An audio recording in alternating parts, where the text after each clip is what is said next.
Praise the Lord. आज की सुबह के लिए प्रभु का धन्यवाद करते हैं। आप सभी को क्रिसमस की शुभकामनाएं। जी हाँ, हैप्पी क्रिसमस टू ऑल। आप सबको सचमुच ये प्रभु यीशु मसीह का जन्म उत्सव आशीषित रहे, यही हमारी शुभकामनाएं आप सबके लिए है। जी हाँ, प्रभु के वचन की तरफ आगे बढ़ेंगे जब क्रिसमस के विषय में, क्रिसमस के संदर्भ में हम सब लोग आज यहाँ इकट्ठा है यीशु प्रभु की आराधना करने के लिए। और आइए फिर एक बार क्रिसमस के कुछ महत्वपूर्ण मुद्दों को, महत्वपूर्ण बातों को परमेश्वर के वचन से हम सीखने का प्रयास करेंगे। जी हाँ, आज हमारा विषय है अद्भुत क्रिसमस। जी हाँ, वंडरफुल क्रिसमस, अद्भुत क्रिसमस। वैसे क्रिसमस अपने आप में बड़ा अद्भुत है। जो बातें क्रिसमस के साथ जुड़ी हुई वो बहुत ही अद्भुत है, बहुत खास है। लेकिन कुछ और बातों की तरफ में मैं आपका ध्यान आकर्षित करना चाहता हूं। क्यों ये क्रिसमस अद्भुत है? मनुष्य का पैदा होना कुछ कुछ लोगों के लिए खुशी का कारण होता है। कुछ कुछ इसलिए कह रहा हूं मैं, क्योंकि जब हम पैदा होते हैं तो आपके आसपास के जो लोग जो आपसे जुड़े रहते हैं वो बहुत खुश होते हैं कि भाई ये फलाना व्यक्ति पैदा हुआ, इनके घर में बच्चा पैदा हुआ है, और लोग इस बात को लेकर बड़ी खुशियां मनाते। कुछ कुछ लोग जो मतलब आसपास के होते हैं वे खुश होते हैं। लेकिन प्रभु यीशु मसीह का पैदा होना, जी हां, प्रभु यीशु मसीह का पैदा होना पूरी दुनिया के लिए खुशी का कारण है। प्रभु यीशु का पैदा होना ना केवल पूरी दुनिया के लिए, सभी युगों के लिए। कुछ लोग एक पर्टिकुलर समय के लिए पैदा होते हैं, ऐसे बड़े महान लोग इस दुनिया में हो चुके हैं, और वो उतने समय की क्रांति लाते हैं, उतने समय के वे अपने आप में कुछ कार्य करते हैं और लोग उनकी तारीफ करते, वाहवाही करते। लेकिन एक युग बीत जाए तो कोई उन्हें याद भी नहीं करता है। बाइबल का परमेश्वर यीशु नासरी ऐसा नहीं है। पूरी दुनिया के लिए उसका जन्म जो है पूरी दुनिया के लिए खुशी का कारण है, और सभी युगों के लिए। फिर 2000 साल पहले की बात कर लीजिए, आज की बात कर लीजिए, आने वाले 1000 साल के बाद की भी बात कर लीजिएगा, लेकिन यीशु का पैदा होना हर युग, हर पीढ़ी के लोग याद करेंगे। ये सचमुच खुशी का और आनंद का कारण है। हालेलुया। जी हां, प्रभु का हम धन्यवाद करते हैं। और उसका जो आगमन हुआ है, उसका जो जन्म हुआ है, कई बार सामान्य व्यक्ति के समझ से बाहर है। जी हां, उसके जन्म की जब हम बात करते हैं तो बहुत सारे लोग ऐसे होते हैं कि भाई क्या है, और भी लोग पैदा होते हैं, तुम्हारा प्रभु यीशु मसीह पैदा तो उसमें नया क्या है? तो कई सारे लोग जो होते हैं वो प्रभु यीशु मसीह के जन्म को लेकर या उसकी मृत्यु को लेकर या उसके आगमन को लेकर परेशान होते हैं, या उन्हें समझ में नहीं आता है। सामान्य व्यक्ति की समझ से बाहर है प्रभु यीशु मसीह का आगमन। अब मैं जो वचन आपके सामने लेकर आ रहा हूं, और वो जो घटना वहां पर हुई है, चर्चा करने वाले सामान्य लोग भी नहीं है, वो तो बड़े होशियार लोग हैं, यहूदी लोग हैं। यहूदी लोगों की चर्चा चल रही है प्रभु यीशु मसीह के साथ में। देखते क्या चर्चा चल रही है, निकालेंगे। यूहन्ना का सुसमाचार अध्याय 8 और वचन 56 से लेकर वचन 58 तक इस प्रकार से लिखा गया है। प्रभु यीशु मसीह यहूदी लोगों से बातें कर रहे हैं, किसी विषय को लेकर विवाद चल रहा है, और उस विवाद के दौरान प्रभु यीशु मसीह ने कुछ बातें कही। 56 से लेकर हम आगे 58 तक पढ़ेंगे। लिखा है, तुम्हारा पिता इब्राहिम मेरा दिन देखने की आशा से बहुत मगन था, और उसने देखा और आनंद किया। यहूदियों ने उससे कहा, अब तक तो तू 50 वर्ष का भी नहीं, फिर भी तूने इब्राहिम को देखा है। यीशु ने उनसे कहा, मैं तुमसे सच सच कहता हूं कि पहले इसके कि इब्राहिम उत्पन्न हुआ, मैं हूं। हालेलुया। प्रभु यीशु मसीह किसी विषय को लेकर यहूदी लोग प्रभु यीशु से विवाद कर रहे हैं, और प्रभु यीशु कहते हैं कि मैं शुरुआत से हूं, मेरा पिता शुरुआत से है, और तुम्हारा पिता इब्राहिम को लेकर कुछ चर्चा थी। जब आप अध्याय में पढ़ेंगे समझ में आएगा। तो यीशु कहते कि तुम्हारा पिता इब्राहिम मुझे देखने की आशा में बहुत मगन था, और उसने देखा। आप ये बड़ी कंफ्यूजन बात है कि इब्राहिम के समय में यीशु कहा था, जबकि यीशु कहते हैं कि इब्राहिम ने मुझे देखा और वो आनंदित हुआ, वो बड़ा खुश हुआ, उसने मुझे देखा। ये है अद्भुत बात। ये बहुत अद्भुत बात है जिसके बारे में आज हम सीखने जा रहे हैं। वो इब्राहिम के समय क्या देखा, या कब इब्राहिम ने यीशु को देखा और वो खुश हुआ। बाइबल में इब्राहिम के साथ जो जो घटनाएं हुई, प्रभु यीशु मसीह ने, परमेश्वर जो जो कार्य उसके साथ में किए, उन तमाम बातों में उसने उद्धारकर्ता को देख लिया था, उद्धारकर्ता को महसूस किया था। वो जो वाचाएं उद्धारकर्ता के प्रति परमेश्वर ने इब्राहिम से बांधी थी, उन वाचाओं को इब्राहिम याद रखता था और वो होते हुए भी देखता था। वो सारी बातें इब्राहिम ने देखे। लेकिन यहां यहूदी लोगों ने उससे सवाल किया कि अभी तो तू 50 साल का भी नहीं हुआ, अभी तेरी उम्र 50 साल की भी नहीं है और तू सामने से कह रहा है कि तूने इब्राहिम को देखा। यीशु ने कह दिया, इससे पहले इब्राहिम उत्पन्न हुआ मैं हूं, मतलब इब्राहिम के पहले से मैं हूं। मेरा जन्म, मेरा आगमन इब्राहिम के पहले से है। जी हां, मैंने पहले कह दिया, यह सामान्य आदमी की समझ से बाहर है, समझ नहीं सकते जब तक पवित्र आत्मा आप पर कुछ बातें प्रकट नहीं करेगा। यही एक मसला है इस दुनिया में कि लोग प्रभु यीशु मसीह के विरोध में खड़े हैं, कलीसिया के विरोध में खड़े हैं। उन्हें समझ में नहीं आ रहा है, उनकी बातें, बाइबल की बातें उनके समझ में नहीं आ रही है। हमें दुआ की जरूरत है, प्रार्थनाओं की जरूरत है ऐसे लोगों के लिए कि परमेश्वर इनकी आंखें खोले ताकि वे देख सके, वे समझ सके। लेकिन बाइबल ऐसा कहती है कि जिसको प्रभु चाहता है उसी पर अपने आप को प्रकट कर देता है। जी हां, प्रभु यीशु कहते हैं कि मेरा जो शुरुआत थी वो तो इब्राहिम के पहले से है। और यह अद्भुत है। क्रिसमस सिर्फ 2000 साल पहले प्रभु यीशु मसीह का जन्म हुआ मानव रूप में, तो हम उस दिन को नहीं मना रहे हैं। ये तो पहले से याद करें कि पहले भी था। 2000 साल के पहले, 2500 साल के पहले, 3000 साल के पहले, 4000 साल के पहले, 5000 साल के पहले भी यीशु था। जी हां, और तब से उसका जन्म चल रहा है। उसके जन्म की जो प्रोसेस है तब से चल रही है। ये सारी बातें परमेश्वर का वचन हमें आज समझा रही है। इसलिए मैंने कहा यह अद्भुत है, ये क्रिसमस का आनंद लेना बड़ा अद्भुत है। जी हां, उसकी उपस्थिति जो है वो अनादिकाल से है। उसका जो आगमन या उसकी उपस्थिति जो है वो अनादिकाल से है। मेरे साथ निकाल लेंगे समझने के लिए मीका नबी की पुस्तक निकाल लेंगे, मीका की पुस्तक निकाल लेंगे, 5वां अध्याय और वचन 2। मीका चैप्टर 5 एंड वर्स 2, 5:2 में लिखा है, हे बैतलहम एप्रादा, यदि तू ऐसा छोटा है कि यहूदा के हजारों में गिना नहीं जाता, तो भी तुझ में से मेरे लिए एक पुरुष निकलेगा जो इजराइलियों में प्रभुता करने वाला होगा, और उसका निकलना प्राचीन काल से वरन अनादि काल से होता आया है। हालेलुया। क्या लिखा है वचन में कि उसका निकलना। ये सब क्लियर हमने हर बार इस वचन का प्रयोग किया है समझने के लिए कि बैतलहम से क्या हुआ था, यीशु मसीह कैसे आया था। लेकिन अंतिम लाइन कहती है कि उसका निकलना प्राचीन काल से वरन अनादि काल से होता आया है। वो आज नहीं आया। 25 दिसंबर ये तारीख भी तय नहीं है। हम क्यों मनाते हैं? लोग बड़े चर्चा करते कि 25 दिसंबर को पैदा कहां हुआ था, कहां लिखा है बाइबल में। मतलब नहीं लिखा है बाइबल में भाई, 25 दिसंबर को पैदा हुआ नहीं लिखा है बाइबल में। लेकिन हम इतना जानते हैं कि यीशु मसीह पैदा हुआ है, बस उसका जन्म मनाओ। वैसे तो हर दिन हमारे लिए क्रिसमस है, हम कोई तारीख के भरोसे नहीं रहते हैं। प्रभु यीशु मसीह का जन्म हर दिन हमारे लिए, हम हर बार हम क्रिसमस का आनंद मनाते रहते हैं। यहां लिखा गया है प्राचीन काल से, सिर्फ 2000 साल पहले से नहीं, बहुत सालों से, अनादि काल से, प्राचीन काल से उसका आगमन, उसका होना, उसका जन्म लेना ये हो रहा है बाइबल में और दिखाई जाता है। जी हां, ये बात सच है कि परमेश्वर अनादि काल से है। आगे हम जानेंगे इस बात को। परमेश्वर अनादि काल से है। प्रभु यीशु मसीह का जो जन्म है, प्रभु यीशु मसीह का जो आगमन है वो अनादिकाल से। इसलिए वो कहता है यहूदियों के सामने कि तुम्हारा पिता इब्राहिम मेरा दिन देखना चाहता था, उसने देख लिया और वो खुश हुआ। उसने कह दिया अंत में कि इब्राहिम भी पैदा होने का था, तब से मैं हूं। यह बात यहूदियों को हजम नहीं हुई और उन्हें समझ में भी नहीं आई। यहां पर भी एक वचन कहता है कि वो उसका निकलना, उसका जन्म लेना, उसका पैदा होना अनादि काल से होता आया है। अनादिकाल। जी हां, अगर आप बाइबल के अलग अलग युगों के बारे में आप समझने का प्रयास करें, एक एक साल, एक एक पीढ़ी के बारे में समझने का प्रयास करें, आपको वहां यीशु दिखेगा। हालेलुया। नया नियम मत्ती सुसमाचार की शुरुआत होती है वंशावली के साथ।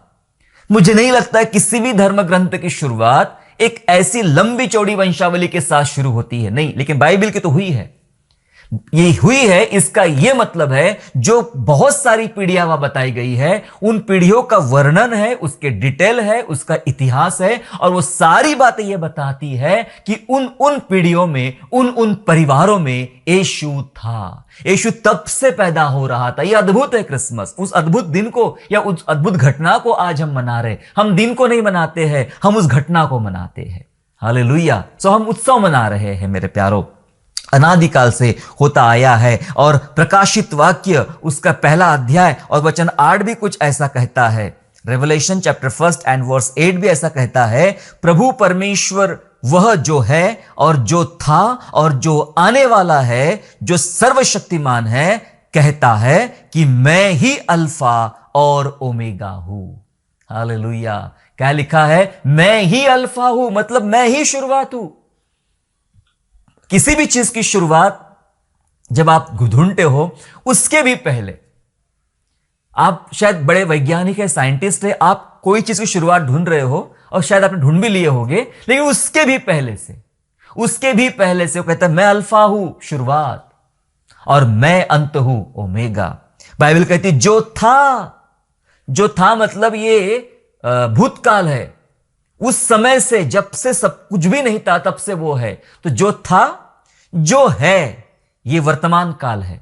जो है और जो आने वाला है, इसी भविष्य काल की लोग इंतजार कर रहे हैं, कलीसिया इंतजार कर। जो आने वाला है वो कहता है मैं ही आदि हूं और मैं ही अंत हूं। जी हां, परमेश्वर का धन्यवाद हो कि परमेश्वर का वचन हमें सिखा रहा है कि उसकी उपस्थिति, उसका पैदा होना वो अनादिकाल से है, बड़े वर्षों से है, यह उस आदिकाल से है जहां से परमेश्वर का जन्म हो रहा था। 3 बातों को जानेंगे कि यीशु का जन्म क्यों अद्भुत है। इन बातों को जानने के बाद हम इस अद्भुत क्रिसमस को आइए हम लोग समझेंगे। जी हां, हमें जानना पड़ेगा कि प्रभु यीशु का जन्म अद्भुत क्यों है। अद्भुतता के बारे में जानने का प्रयास करेंगे। क्यों अद्भुत? 3 बातें मैंने कहा था बताऊंगा करके। और पहली बात जो है, क्यों अद्भुत है यीशु का जन्म? जी हां, क्योंकि वही परमेश्वर का प्रतिरूप है। वही यानी यीशु परमेश्वर का प्रतिरूप है, इसलिए अद्भुत है। अब कैसे है, आइए वचन के साथ समझेंगे। निकाल लेंगे कुलुस्सियों पहला अध्याय वचन 15 और वचन 16। कुलुस्सियों पहला अध्याय और वचन 15 और वचन 16 ऐसा लिखा है वहां पर, वह तो अदृश्य परमेश्वर का प्रतिरूप और सारी सृष्टि में पहिलौठा है, क्योंकि उसी में सारी वस्तुओं की सृष्टि हुई, स्वर्ग की हो अथवा पृथ्वी की, देखी या अनदेखी, क्या सिंहासन, क्या प्रभुताएं, क्या प्रधानताएं, क्या अधिकार, सारी वस्तुएं उसी के द्वारा और उसी के लिए सिरजी गई है। क्या लिखा है वचन में कि अदृश्य परमेश्वर का प्रतिरूप है प्रभु यीशु मसीह। अदृश्य परमेश्वर, क्या क्या क्या हमने पढ़ा अभी तक के जिन बातों को हम अध्ययन कर रहे हैं कि यीशु का जो आगमन है या उसका जन्म लेना जो है वो इब्राहिम के पहले से, दूसरा वचन बोलता है अनादिकाल से, प्राचीन काल से है। वो प्राचीन काल से हर जगह अपनी उपस्थिति दर्शा रहा था, हर जगह बता रहा था कि मैं हूं। फिर चाहे आप वो इब्राहिम जो इसहाक को बलि करने के लिए पर्वत पर गया, वहां जो मेढ़ा था वो मेढ़ा और कोई नहीं, वो यीशु मसीह था। वो हमारे लिए बलिदान हुआ। वो बताता कि मैं हूं। तब से आदम और हवा ने पाप किया और उनको परमेश्वर ने चमड़े का वस्त्र पहनाया। तो चमड़ा कहां से आया? उसके लिए एक जानवर की बलि दी गई होगी। वो जानवर बताता है कि वो यीशु मसीह है जिसके बलिदान से तुम्हारी नग्नता ढाकी गई। बहुत बार बाइबल में ऐसा उल्लेख आया है। मूसा लोगों की भीड़ को लेकर बाहर निकलता है और एक जगह मारा नाम की जगह है और वहां पानी कड़वा है। पानी कड़वे की वजह से ना पी पा रहे, वो परेशान हो गए वे लोग। और मूसा ने एक पौधा लिया, प्रभु ने कहा था उसको, और पानी में डाला, पानी मीठा हो गया। वो पौधा और कुछ नहीं था, वो यीशु मसीह था। वो बताता है मैं आया, तुम्हारी लाइफ में मिठास आई।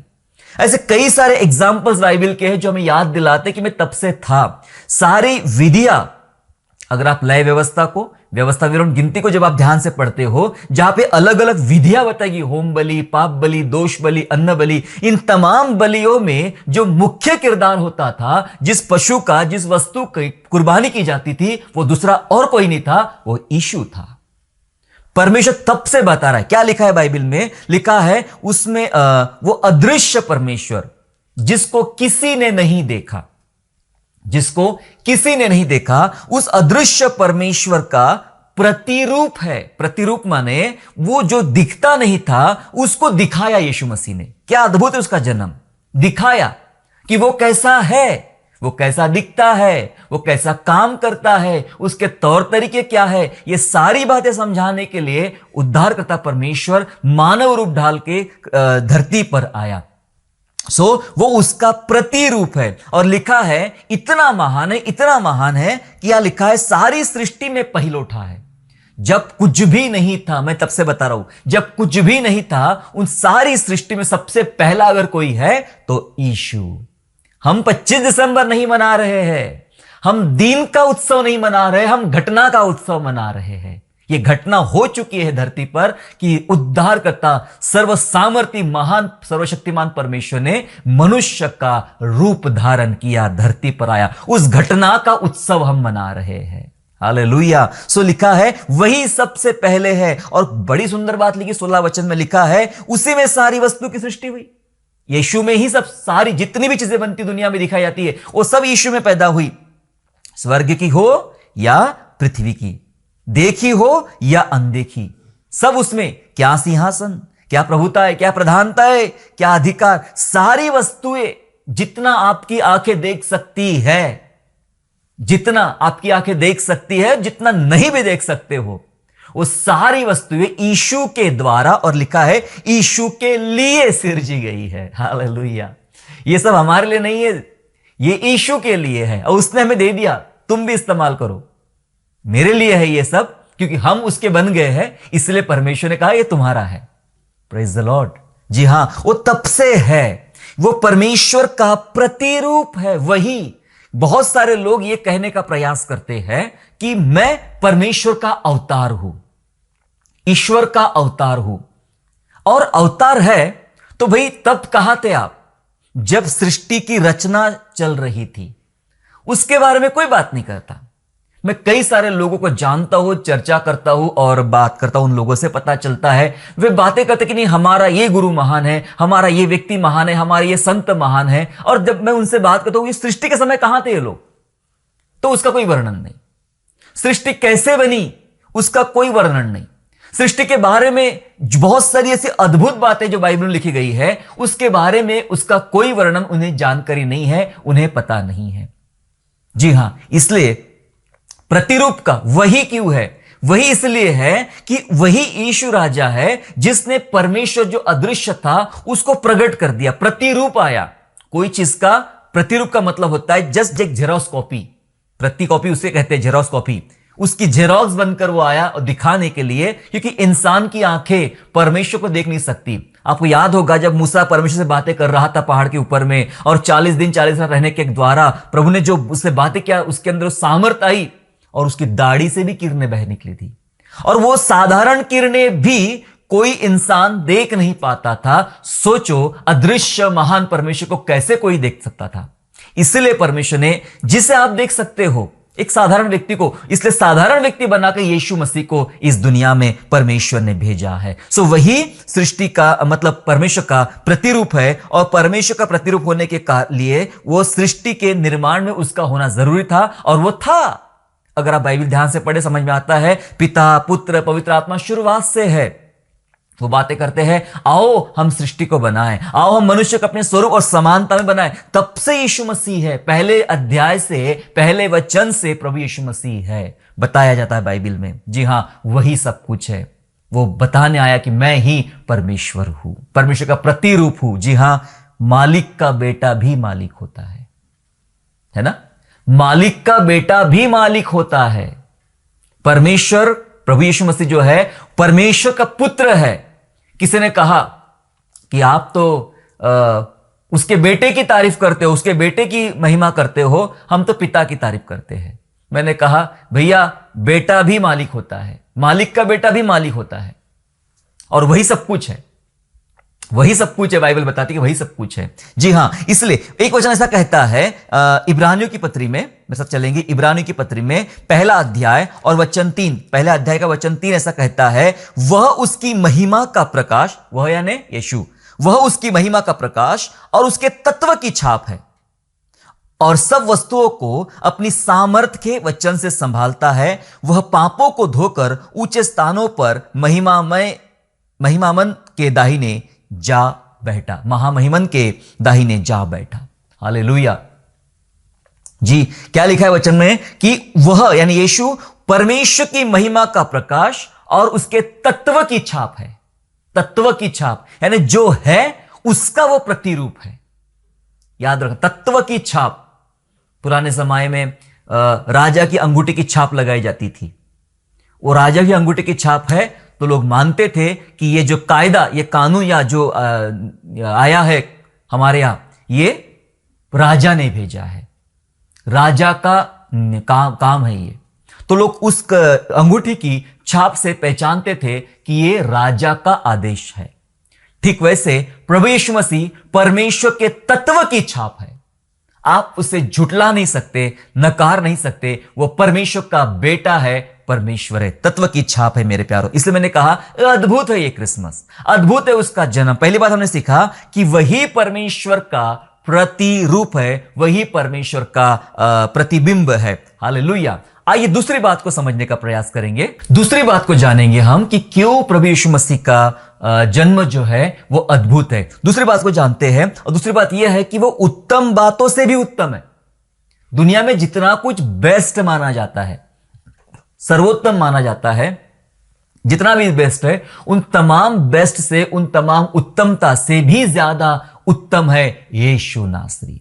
कैसे उत्तम है? अगर हम बाइबल की ही बात करें तो पुराना नियम, पुराने नियम में सबसे उत्तम क्या है? पुराने नियम सबसे उत्तम है मूसा।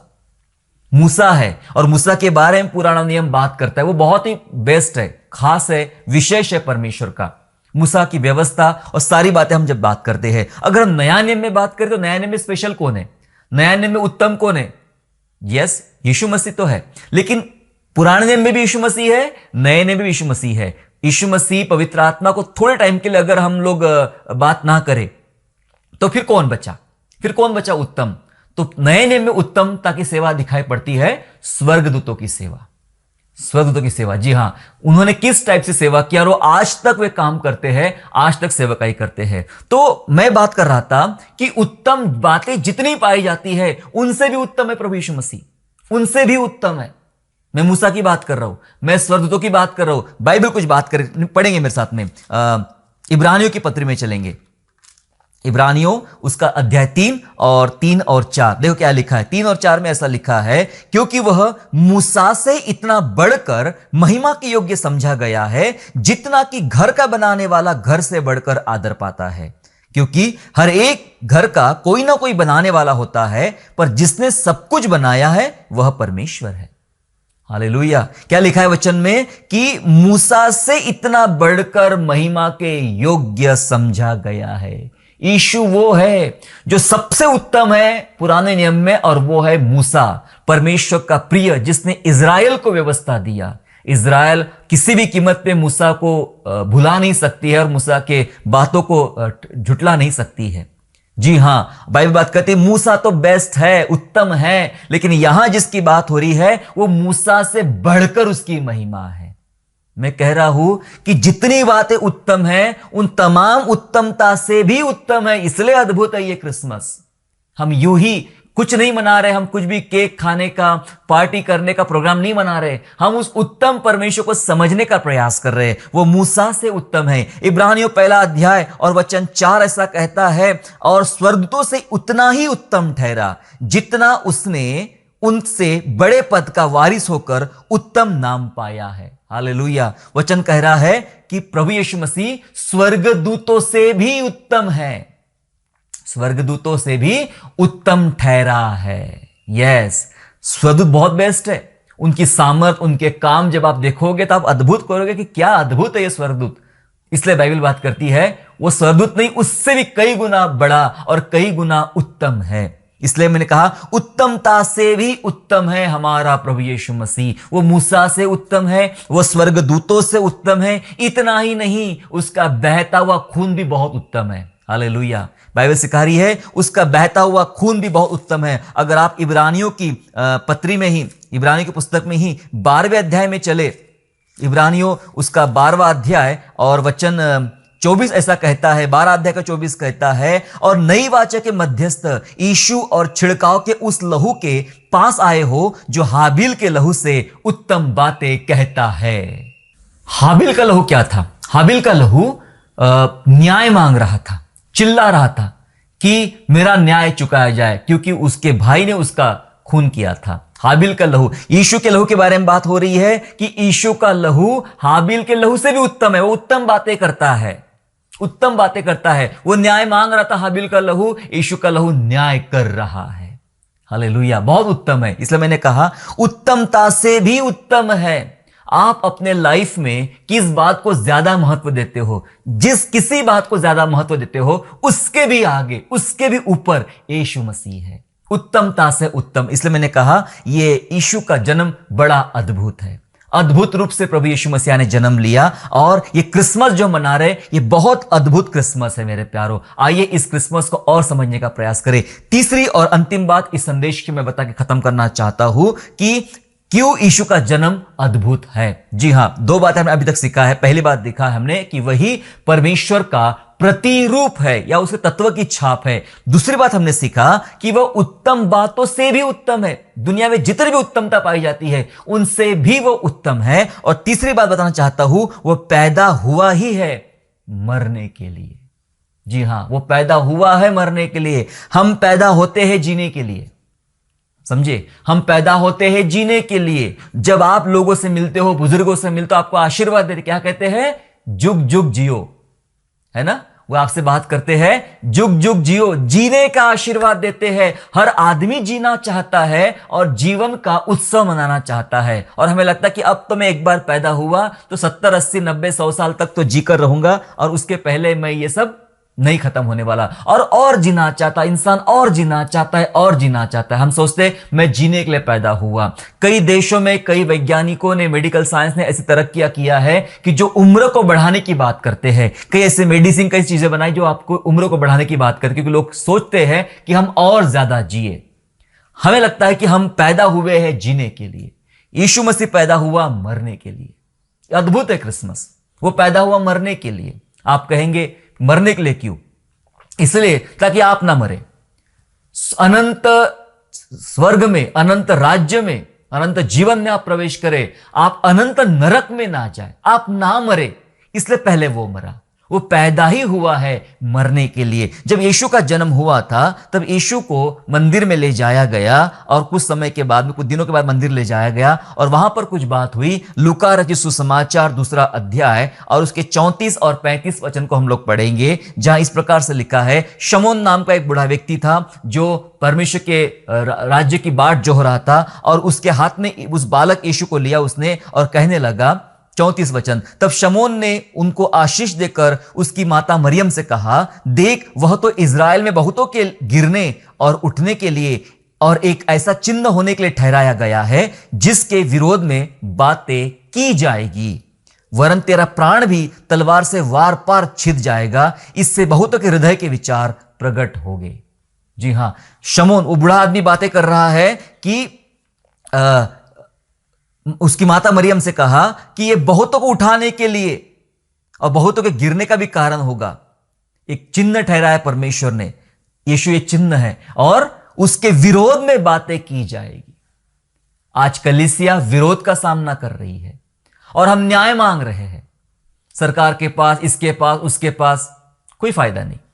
ये तय है, ये होके रहेगा, क्योंकि लोग यीशु के विरोध में बातें करेंगे। अगर आप यीशु के पीछे चल रहे हो तो ये जब तक ये दुनिया समाप्त ना हो जाए, आपका विरोध समाप्त नहीं होगा, आपका सताव समाप्त नहीं होगा, वो चलते रहेगा। ये बाइबल में लिखा गया है। लोग उसके विरोध में बातें करेंगे। और यहां तक ये पैदा ही नहीं हुआ, अभी 8 दिन भी नहीं हुए और अचानक मृत्यु की भविष्यवाणी हो गई। शमौन, इसी आदमी ने भविष्यवाणी किया मरियम के सामने कि तेरा प्राण भी तलवार से वार पार छिप जाएगा। मतलब तेरे साथ कितना बुरा होगा, तू रोएगी, तेरे बेटा तेरे से छीना जाएगा और वो क्रूस पर मार डाला जाएगा, वार पार छिप जाएगा। बहुत हृदय के विचार इससे प्रकट हो जाएंगे। उसी समय भविष्यवाणी थी कि कितने बुरे तकलीफ से मरियम को अंत में गुजरना पड़ेगा। यीशु मसीह की उम्र इतनी नहीं थी, उसने जो जीवन जिया वो अद्भुत था, क्योंकि वह जीने के लिए नहीं, वो हमारे लिए मरने के लिए आया था।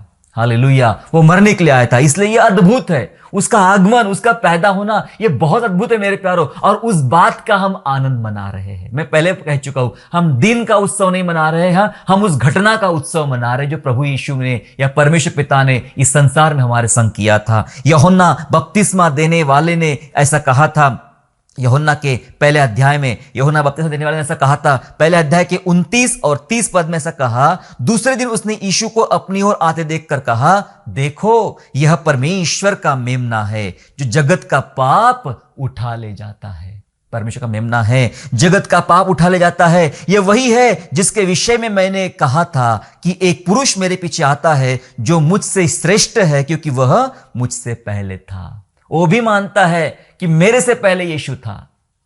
उम्र में थोड़ा बड़ा है यूहन्ना अगर देखा जाए तो यीशु से, लेकिन तब भी वो कहता है वो पहले से, मेरे से पहले से था, मुझसे श्रेष्ठ है, और जब मैं नहीं था तब से वो था, वो है। और वो कहता है ये परमेश्वर का मेमना है, परमेश्वर का पुत्र ही नहीं, ये मेमना है। मेमना क्यों है? क्योंकि अब ये वध होने वाला मेमना है, बलि होने वाला मेमना है। वो चल ही रहा था और यूहन्ना ने बोल दिया था ये वही है जो हम सब के लिए अपना प्राण देने वाला है, परमेश्वर का मेमना के रूप में। जी हां, वो पैदा ही हुआ मरने के लिए, हम पैदा होते जीने के लिए। बहुत फर्क है मेरे प्यारों, यीशु मसीहा में और हमने। इसलिए ये सिर्फ एक किसी का बर्थडे मनाते हैं, अगर उस सोच से आप मना रहे हो तो आप बड़ी मूर्खता कर रहे हो। एक सेलिब्रेशन के तौर पे क्रिसमस मना रहे हो तो आप बड़ी भूल में पड़े हो, आपको नहीं पता। लोग छुट्टियां मनाते, लोग आनंद मना रहे हैं, क्योंकि आनंद मनाने के पीछे वजह है, बहुत लंबी छुट्टियां मिली, 15 दिन की छुट्टियां है, 1 महीने की छुट्टियां है, तो वो अपने हॉलीडेज मना रहे हैं, ये उनके लिए क्रिसमस है। लोग नई शॉपिंग कर रहे हैं, उनके लिए क्रिसमस है। नया केक खा रहे, नया खाना खा रहे, घूमने जा रहे, विदेशों में जा रहे, ये उनके लिए क्रिसमस है। आपके लिए क्रिसमस क्या है? आपके लिए क्रिसमस क्या है? हां, हम लोग भी खरीदारी करते हैं, हम लोग भी अपने घरों को सजाते हैं, हम लोग भी ये सब काम करते हैं, लेकिन उनके आनंद में हमारे आनंद में फर्क ये होना चाहिए। वे अपनी छुट्टियां मना रहे हैं, छुट्टियों का आनंद ले रहे हैं, अपनी शॉपिंग का आनंद ले रहे हैं, लेकिन हमारे अंदर जो आनंद है इस बात का है कि ये क्रिसमस अपने आप में बड़ा अद्भुत है। क्या अद्भुत है? कि मेरा यीशु का जन्म जो हुआ वो यीशु परमेश्वर का प्रतिरूप है, अदृश्य परमेश्वर का प्रतिरूप है। ये बात को हमने देख लिया। वो इतना उत्तम है, इतना उत्तम है, जितनी दुनिया में उत्तमता पाई जाती है उससे भी ज्यादा उत्तम है यीशु मसीह। इस बात को भी हमने देख लिया। और हमने तीसरी बात, इस बात को भी देख लिया, वो पैदा हुआ ही है मरने के लिए, ताकि मैं और आप बचा लिए जाए। यह है क्रिसमस के सही मायने मेरे प्यारों, और यह है उसके जन्म का अद्भुत काम, यह अद्भुत करण।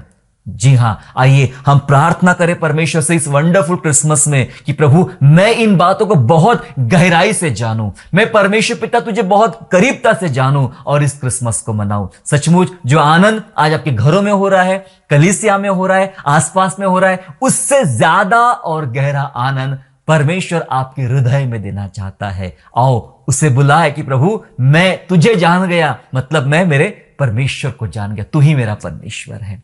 उससे कहे कि प्रभु तू इतना उत्तम है, मैं आज तक इसको अच्छा, उसको अच्छा, उसको अच्छा कहता था। एक व्यक्ति यीशु के पास आकर बोलता है कि उत्तम गुरु, यीशु ने कहा तू मुझे उत्तम क्यों बोलता है? उत्तम तो एक ही है और वो परमेश्वर है। जी हां, वो इतना उत्तम है कि उससे बेहतर कोई हो सकता नहीं है।